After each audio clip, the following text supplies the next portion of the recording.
Segunda parte entonces de la cuarta clase de Derecho Comercial.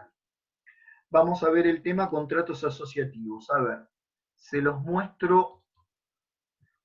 Pasa que no lo van a reconocer porque ustedes tienen este apunte, pero yo acá le puse colores. A ver, les cuento de qué se trata. Es el único tema que tenemos en esta parte, así que cuando terminamos, terminamos. Les cuento de qué se trata. A ver, si dos sociedades anónimas quieren hacer algo en conjunto, ¿m? Cierren los micrófonos, por favor, y los abren para preguntar, que se escuchan ruidos. Les decía, si dos sociedades anónimas quieren hacer un trabajo en conjunto, tienen varias opciones. A veces existen dos sociedades anónimas que se fusionan con ese. Eso vimos cuando vimos sociedad anónima, que es una de las decisiones que toma una asamblea extraordinaria, porque es un tema muy grosso para la vida de la sociedad. Fusionarse con otra sociedad significa que dejan de existir por separado esas dos personas jurídicas y se fusionan, se unen en una nueva. Estas cosas existen. Yo les comenté, me parece que en esa oportunidad, que hace muchos años, en la década del 80, Ford Argentina y Volkswagen Argentina habían dejado de existir como sociedades anónimas y se habían fusionado en una sola fábrica que se llamaba Auto Latina Sociedad Anónima. Y años después hicieron el proceso contrario, la escisión, la separación, y volvió a existir en Argentina por separado Ford Argentina Sociedad Anónima y Volkswagen Argentina Sociedad Anónima. Entonces, si dos empresas quieren hacer algo conjunto, se pueden fusionar, pero eso es muy complejo. También, si una sociedad anónima, como por ejemplo, vuelvo al Grupo Clarín, porque es el que se adueña de todo, el Grupo Clarín quiere, además de los diarios, la televisión, el cable y todo lo que tiene, quiere también tener telefonía fija, bueno, puede, otra forma es la que vimos en la parte anterior de la clase, comprar más del 50% de las acciones, lo que hizo, compró a Telecom, ¿no? Entonces el Grupo Clarín también es dueño de Telecom y de los celulares de personal, que eran de Telecom. Entonces ahí tenés otra opción, pero esa otra opción, porque Clarín quería ser la dueña de Telecom, entonces lo hizo, pero es costosa, porque tenés que poner la plata, la tenés que comprar. Entonces, este tema que vamos a ver ahora es una forma de que dos sociedades anónimas o dos empresas cualquiera, e incluso dos personas físicas, no hace falta que sean empresas, puedan hacer algo juntos, pero sin fusionarse, sin comprar uno al otro, y puedan hacer algo juntos. ¿Por qué pueden querer hacer algo juntos? Imagínense, por ejemplo, que el Estado quiere hacer una represa hidroeléctrica, una obra pública muy grande, y el Estado, para hacer esa obra pública, si bien va a pagarlo, no lo hacen empleados contratados por el Estado, contrata a una empresa. El famoso tema de la obra pública que después da lugar a si hubo sobreprecios o no, al tema de la corrupción y todo eso. Pero básicamente los estados, cuando hacen obra pública, contratan a empresas privadas. Por eso ahí está el problema de que tiene que haber transparencia. Pero ¿qué pasa? Supongamos que el Estado llama a licitación para hacer construir puentes, carreteras o represas hidroeléctricas, y hay empresas constructoras en el país que lo pueden hacer, pero quizás no tan grandes como para hacerlo solas. No tienen toda la maquinaria y todo lo que se necesita. Una sola empresa puede construir por ahí un hospital, pero no una represa hidroeléctrica. Entonces deciden unirse con otras empresas para presentarse ante el Estado y decirle, nosotros juntos vamos a hacer la obra, cuesta tanto. ¿Me siguen hasta ahí? ¿Se entiende? Pero ¿qué pasa? ¿Hace falta que se fusionen? ¿Hace falta que una empresa compre a la otra? No. Para hacer un proyecto en común se puede hacer esto que se llama un contrato asociativo. No se fusionan, no se unen, no compra una empresa a la otra, sino que firman un contrato asociativo y no forman una persona jurídica nueva. Eso es muy importante y ahora después lo voy a remarcar. No forman una persona jurídica nueva, ni se fusionan ni forman una persona jurídica nueva. En nuestro Código Civil y Comercial de la Nación, que ustedes saben que es nuevo, que tiene pocos años de vigencia, existen 4 tipos de contratos asociativos: los negocios en participación, las agrupaciones de colaboración, las uniones transitorias y los consorcios de cooperación. Se los comento por si alguna vez necesitan investigar los 4. Nosotros en el apunte vamos a analizar estos 2, que son los que más se usan en la realidad: las agrupaciones de colaboración y las uniones transitorias, que son las famosas UTEs de antes, uniones transitorias de empresas, que se dedican mucho al tema de la obra pública. Entonces vamos a analizar estos 2, agrupaciones en colaboración y uniones transitorias. Primer punto, aclaramos que cuando 2 empresas distintas, no importa si son sociedades anónimas o qué forma jurídica tengan, cuando 2 empresas distintas firman un contrato asociativo, sea de unión transitoria o de agrupación en colaboración, en ningún caso están formando una sociedad nueva, no están creando una persona jurídica nueva. El contrato asociativo no tiene personería jurídica. Lo que sí van a realizar aportes para poder cumplir con el trabajo o con la obra que van a realizar. Y las 2 o 3 o 4 empresas, las 2 o 3 o 4 empresas que forman esa unión transitoria o esa agrupación en colaboración, no se van a llamar socios, porque no forman una sociedad, sino que se van a llamar partícipes, de esa unión transitoria o agrupación en colaboración. La palabra correcta ahora ya no es socio, porque no forman una sociedad, sino que es partícipes. Son partícipes por un tiempo, porque además dura solo un tiempo, de esa unión transitoria para hacer esa obra o de esa agrupación en colaboración. Empecemos a analizar cada una, esas 2. Vamos a analizar la agrupación en colaboración y la unión transitoria para que se entienda un poco mejor. A ver, agrupación en colaboración. Dice el Código Civil y Comercial de la Nación, no importa el número de artículo, que va a existir agrupación en colaboración cuando las partes establezcan una organización común con la finalidad de facilitar o desarrollar determinadas fases de la actividad de sus miembros. ¿Qué significa esto? Esto significa, vuelvo a lo que dije antes, de que hay 2 o más empresas diferentes, personas jurídicas o físicas diferentes, que se dan cuenta de que necesitan unirse por un tiempo, pero no unir a toda la empresa, sino unirse para desarrollar un proyecto. Voy a dar un ejemplo que no existe, pero es el que a mí se me ocurre para hacerlo fácil. Supongamos que Ford sigue fabricando sus autos marca Ford y Volkswagen sigue fabricando sus autos marca Volkswagen.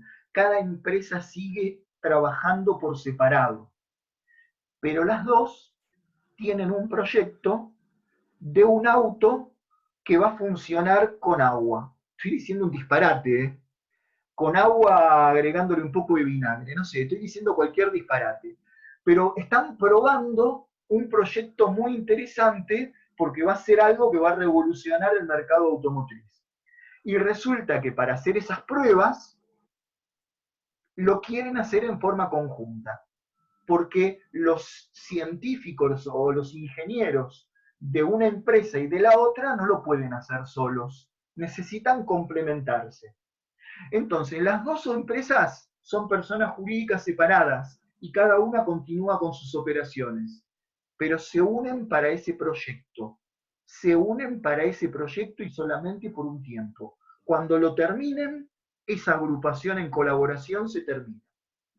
Entonces se trata de eso, de facilitar, o como dice la ley, lo vuelvo a remarcar, de facilitar o desarrollar determinada fase de una actividad de los miembros. ¿Quiénes son los miembros?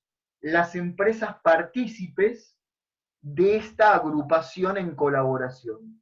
Las empresas que se agrupan, que participan de ese proyecto. Dice que la agrupación como tal no tiene fines de lucro, porque como la agrupación no es persona jurídica, no le corresponden las ganancias. Lo que gane la agrupación en colaboración se reparte entre sus partícipes. En el ejemplo mío, Ford y Volkswagen. ¿Se entiende? Si la agrupación en colaboración no es una persona jurídica, no puede tener fines de lucro. Si genera ganancias, le corresponden a sus partícipes. Acá miren que el apunte lo vuelve a repetir y yo lo remarqué. La agrupación no es sujeto de derecho ni persona jurídica y sus resultados económicos, si hay ganancias, se atribuyen a cada parte, a cada uno de sus partícipes. ¿Algún comentario, alguna pregunta hasta ahí? Sigo. ¿Qué tiene que contener un contrato? Porque tienen que hacer un contrato para formar una agrupación en colaboración. Hay un montón de cláusulas que tiene que contener, que ustedes las tienen que leer. Yo les señalé algunas que me parecen imprescindibles. Si te preguntan qué cláusulas tiene que tener el contrato de una agrupación en colaboración. Una, el objeto de la agrupación. ¿A qué se van a qué se va, para qué? ¿Para qué forman esa agrupación? ¿Qué van a hacer? Otra, la duración que no puede exceder de 10 años, ¿ven? No es una sociedad, no es para siempre. No puede exceder de 2 años. Un nombre, tienen que tener un nombre, porque van a comprar materia prima, van a vender, van a hacer operaciones comerciales. Entonces, ¿con qué nombre lo van a hacer? El nombre también y la razón social y domicilio de cada uno de sus participantes. O sea, tiene que figurar en el contrato quiénes son los partícipes que integran la agrupación en colaboración. Tiene que constituir un domicilio y sobre todo, remarqué esta, cuáles son las contribuciones o los aportes que hace cada partícipe al Fondo Común Operativo. ¿Qué es el Fondo Común Operativo? Es como si fuera el capital de una sociedad. Pero como esto no es una sociedad, no es el capital. Se llama Fondo Común Operativo.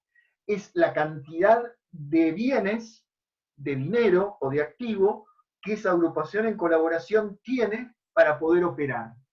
¿Y quiénes lo aportaron? Sus partícipes. ¿Se entiende? ¿Sí? Sigo. Un par de datos más que tiene que contener el contrato. Tiene que contener la participación de que cada contratante va a tener en las actividades comunes y en sus resultados. O sea, si los partícipes tienen la mitad cada uno o un tercio cada uno o en porcentajes diferentes, para saber después qué parte de la ganancia le corresponde a cada partícipe. Esos serían los datos que tiene que contener un contrato de agrupación de colaboración. El contrato se debe inscribir en el registro público, pero eso no implica que haya nacido ninguna persona jurídica. ¿Estamos hasta ahí? Bien. Vamos a la última parte de la agrupación en colaboración. Acá dice algo que ya dije, por las dudas se los leo, si hay alguna duda: las contribuciones de los partícipes y los bienes que con ellas se adquieran constituyen el fondo común operativo de la agrupación, y durante el plazo establecido para su duración, esos bienes se mantienen indivisos y los acreedores particulares de los participantes no pueden hacer valer sus derechos sobre ellos. Esto significa, chicos, que si los partícipes de la agrupación en colaboración son Ford y Volkswagen tienen proveedores, tienen acreedores, tienen bancos a los cuales le deben dinero. Bueno, los acreedores particulares de Ford y Volkswagen no pueden demandar sobre el fondo común operativo. Ese fondo común operativo se mantiene separado del patrimonio de cada uno de sus partícipes hasta que termine la agrupación en colaboración. Y por último, y lo más importante de todo, ¿cómo será la responsabilidad de los partícipes, de las empresas partícipes, de las personas que formaron la agrupación en colaboración? ¿Cómo será su responsabilidad por las deudas que contraiga ante terceros la agrupación en colaboración?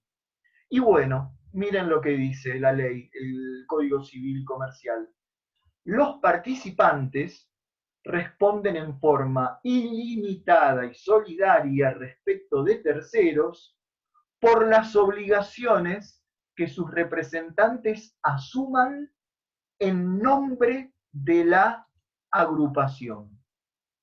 Esto significa, la agrupación en colaboración va a tener alguien que la administre. Bueno, ese administrador puede contraer deudas en nombre de la agrupación.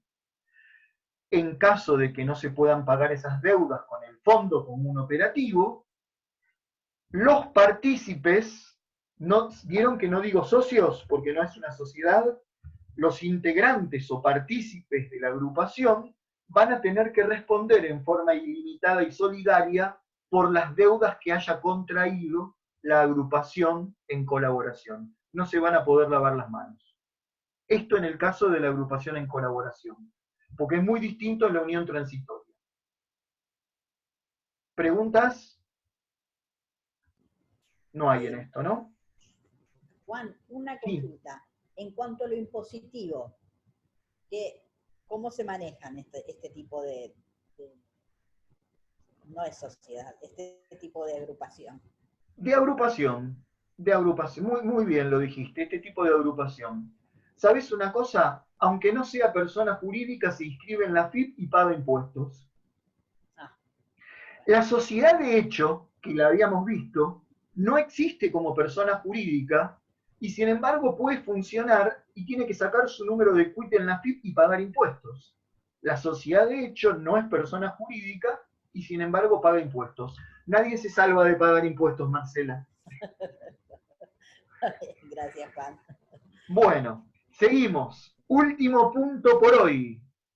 Uniones transitorias, que de estas existen cientos, constantemente, porque estas son las que duran menos tiempo. Se juntan solamente para realizar una determinada obra. Puede ser privada, pero generalmente es una obra pública, como les contaba antes.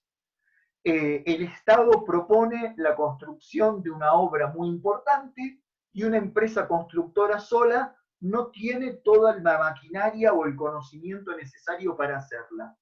A veces hasta se asocian una empresa constructora argentina con una empresa constructora sueca, de Europa.